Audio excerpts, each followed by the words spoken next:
I'm going through the Financial Times here, and what I noticed, I've been talking about the real estate crash and that it was far from over.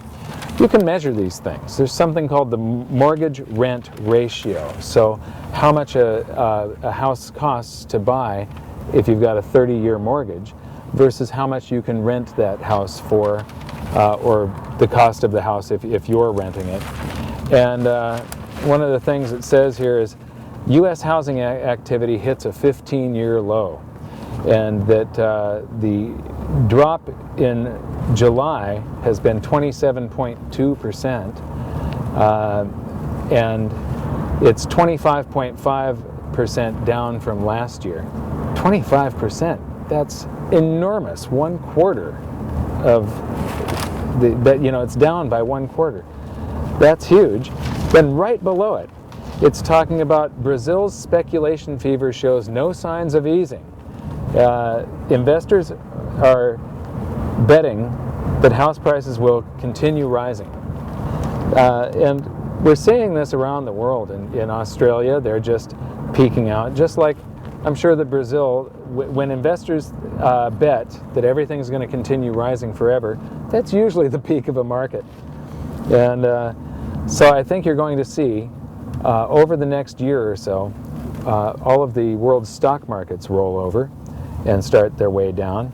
And as people get scared, all of these real estate bubbles are going to be popping. Because once people pull back and they don't refinance their house or trade up for a larger home, at that point the real estate bubble stops, and then it pops, and then that is it.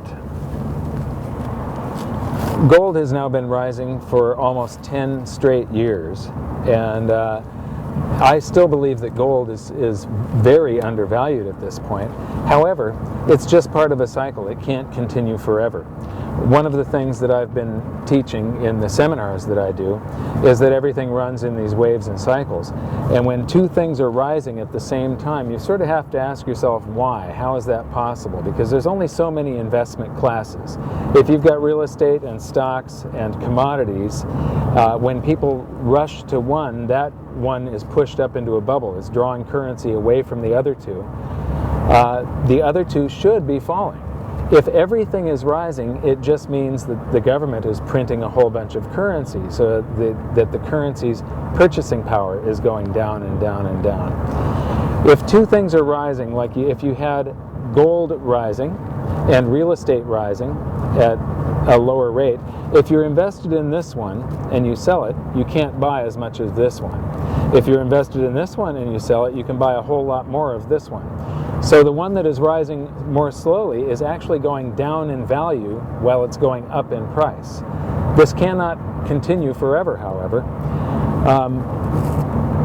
If it were to continue, if this was real estate and this was gold, and gold continued outperforming real estate forever, there would come a day where 1 ounce of gold would buy the entire planet.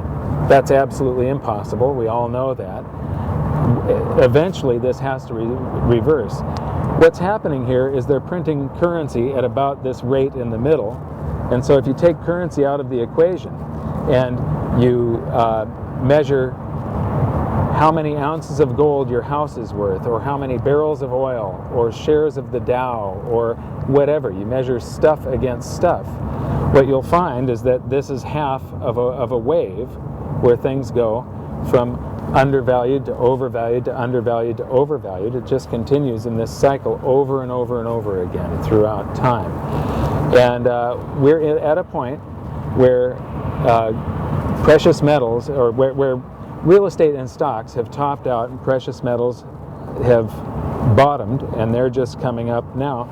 But we're not even back to fair value yet, as you can see when you look at the Dow gold ratio, for instance.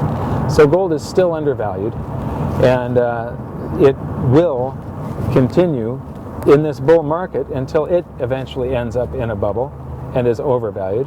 And at that point, stocks and real estate will be severely undervalued, and then it's time to get rid of your gold and silver and go into stocks and real estate.